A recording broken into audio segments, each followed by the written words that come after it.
my screen, if I can do this correctly. Slideshow. Okay, is that right? Loading. So I'm Kelsey. I'm from Mililani, currently live in Nu'uanu. I'm the co-CEO of Purple Maya Foundation and director of this Hawaii Food Plus Policy Program, which is a program of Purple Maya. Um, yeah, so those are some of our participants. Hawaii Food Plus Policy is an internship program, essentially. We're in our fourth year right now.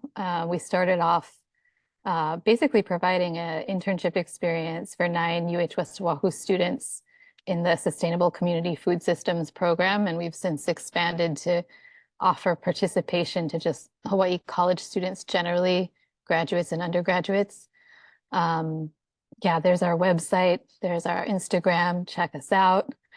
Um, what we do is we basically engage college students who have studied food systems or have studied some kind of uh, related topic. They're in CTAHR or political science or Hawaiian studies or public health, dietetics even. And we engage them in tracking food system related bills as they move through the legislature. We kind of have them as support staff to help myself and other advocates, official lobbyists, to submit testimony to support food system related policy that's positive or in some cases oppose or suggest changes to certain policies that we want to, weigh in on. And we also do some outreach to chairs to try to encourage them to schedule bills that we think are important that are getting put to the wayside and ignored. We also try to encourage others to do the same things. So we produce a weekly newsletter during the legislative session with kind of alerts about ways people can participate. Of course, social media is a game to be in. So we primarily on Instagram are putting out posts, reels, and stories with calls to action. And we have a small text alert system. So sign up. Here's the number. Text IPONO to 808-320-5091 and join in. We promise not to spam you with any more than maybe one or two texts per week, usually one. Um, we also, towards the end of the session, as a lot of bills have died and as they've kind of mastered the tracking, which is initially quite overwhelming. And, as advocates know, there's so many bills that move so quickly. But then towards the end, a lot of things have died. So we focus then on more outreach type activities, which ends up being a lot of tabling events.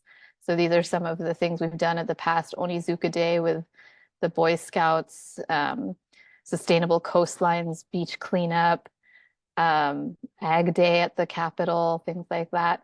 We're also trying to sort of expand into doing civic education workshops for community organizations and just, it's a great opportunity for the students once they understand, okay, this is how a bill becomes a law. These are the opportunities that we have to testify or try to persuade chairs.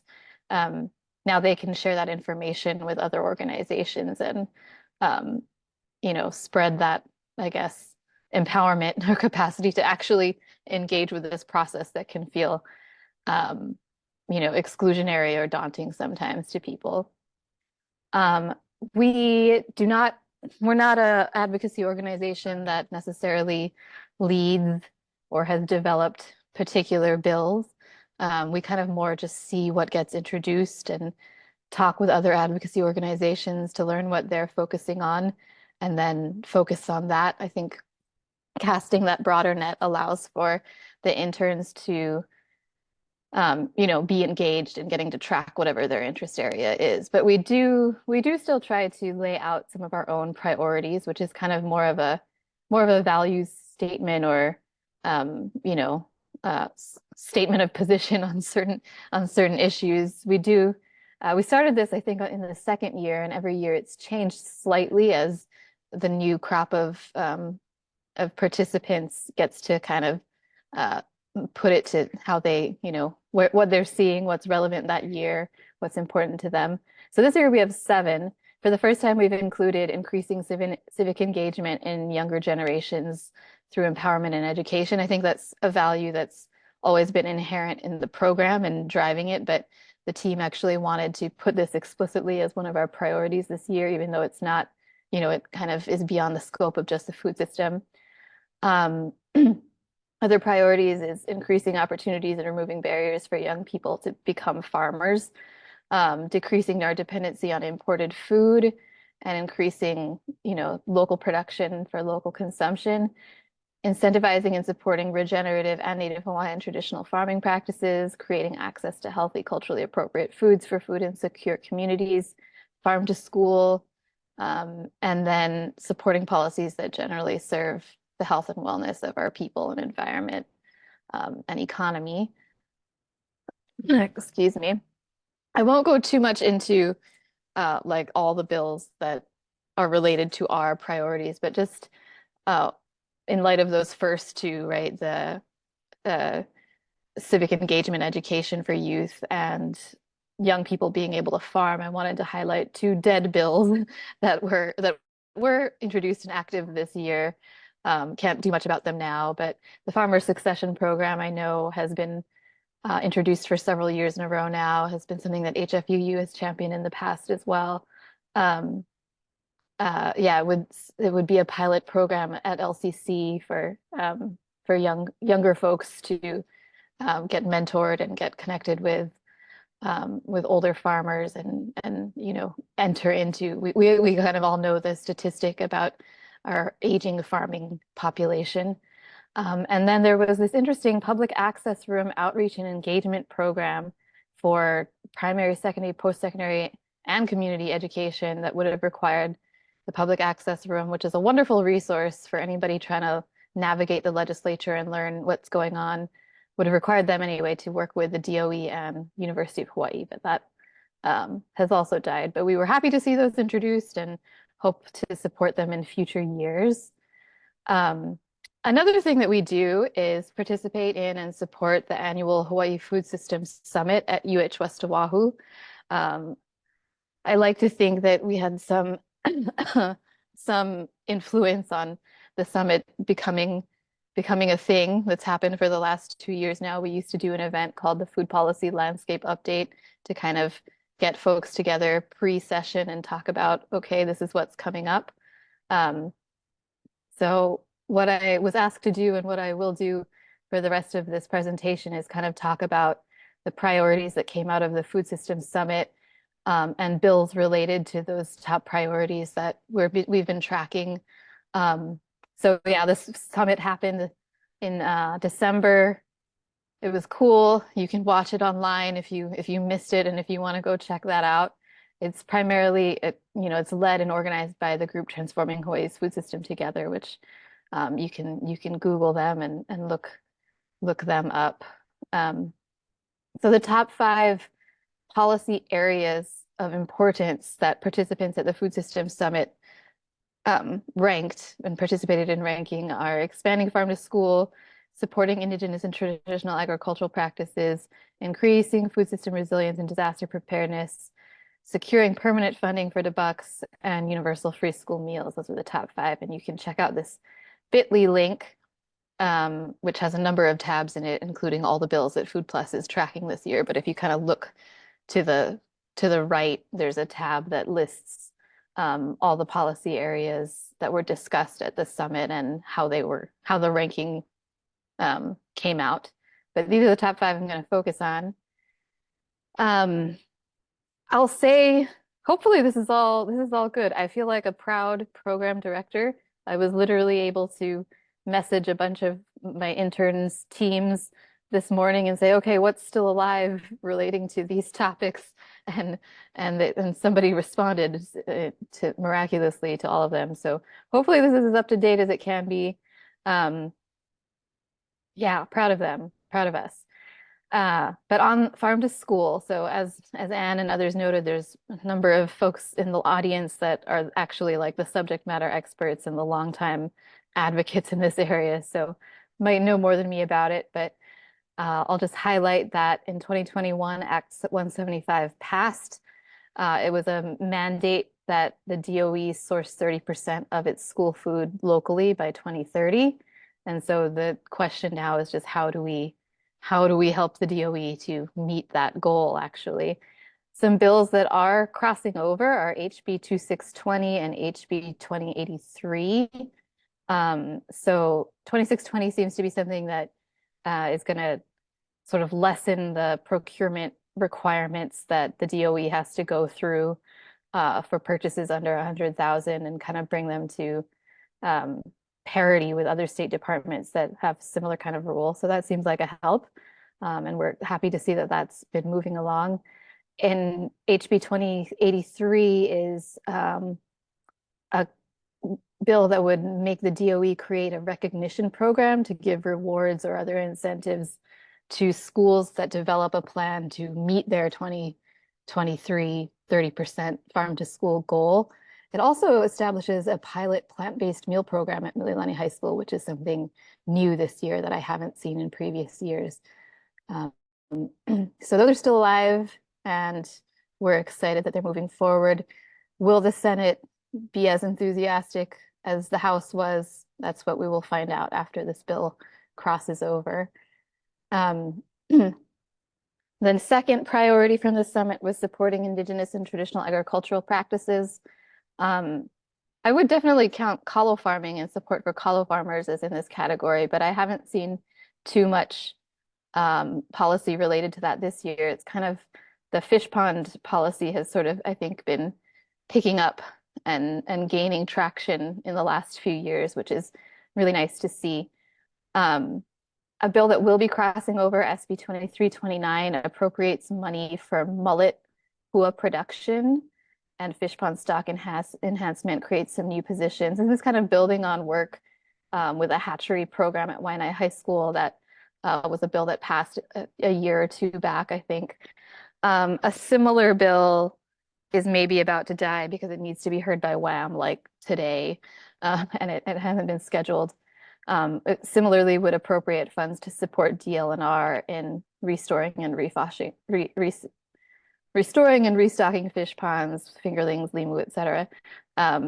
So both bills seem kind of cool, and it does seem like sometimes there are duplicative efforts and they get narrowed down. So I'm excited that at least one of them is set to cross over into the House. And this is another one that wanted to bring up. HB 2626. It started out, and this is something that Kuaina Ulu'auamo has been a champion of, this need to streamline and simplify the lease process for leasing government-owned fish ponds.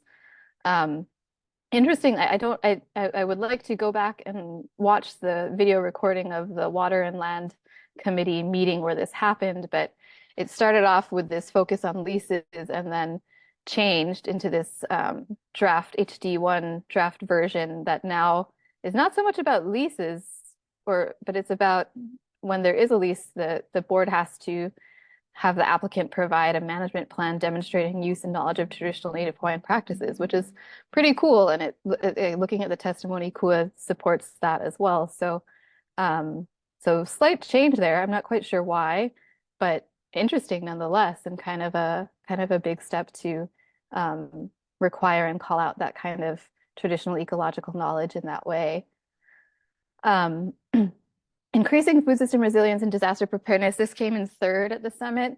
I don't actually see too many bills really trying to address this. We all talk about our import dependence and how little food supply we have in the case of a disaster. But I don't see a ton of bills get introduced that actually try to address some of these problems.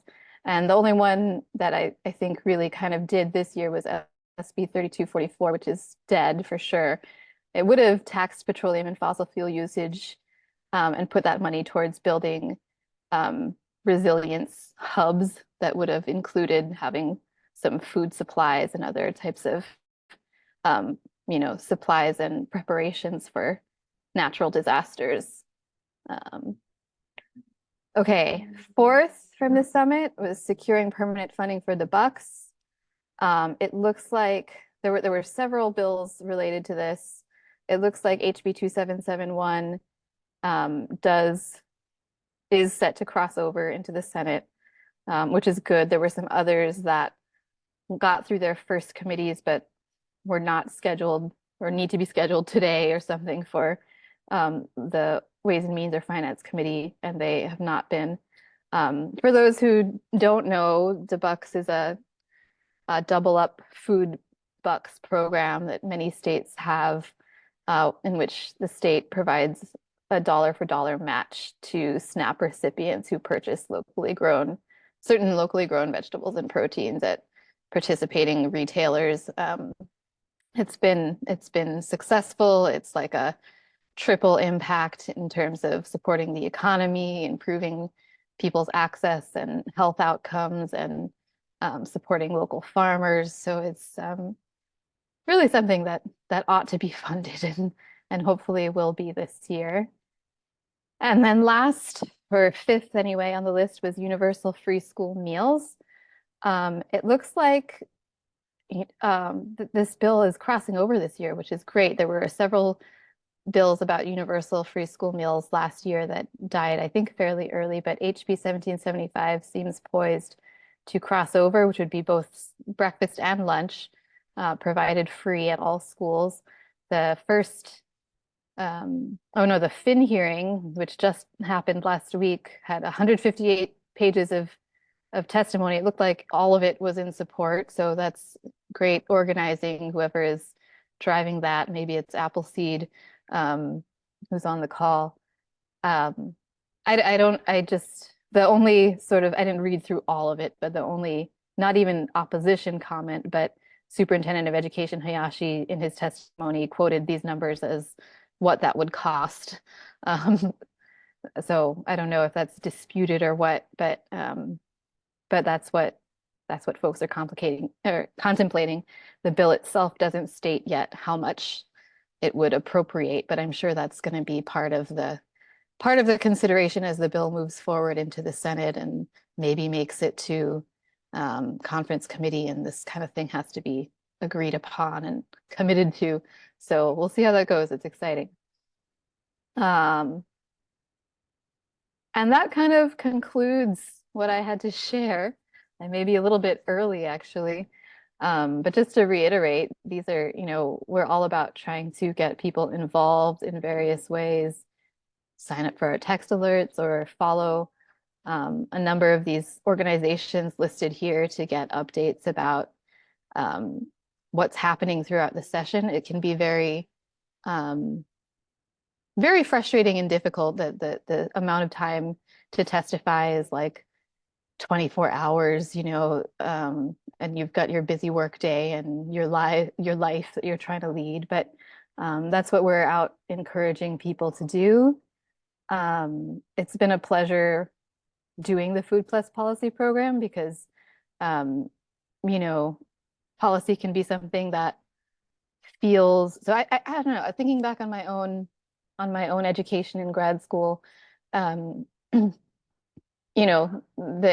education about the food system can kind of dwell on the market and economic forces that prevent the food system from getting to the sort of state of local production and equitability that we want. But government has a role to play in that too, right? And that can feel like a black box sometimes for young people. So I'm happy to illuminate what seems complicated, but is actually somewhat simple, at least in understanding the ways that folks can participate. And it's quite interesting to see what is going on in the Capitol, with the bills that gain traction, are introduced by who, the different communities and players behind them all. So yeah, I encourage people to get involved. It's my little pitch for that. But yep, that's what I have, and happy to answer questions and talk with Hunter and Anne further about what we've shared. Awesome. Thank you, Kelsey.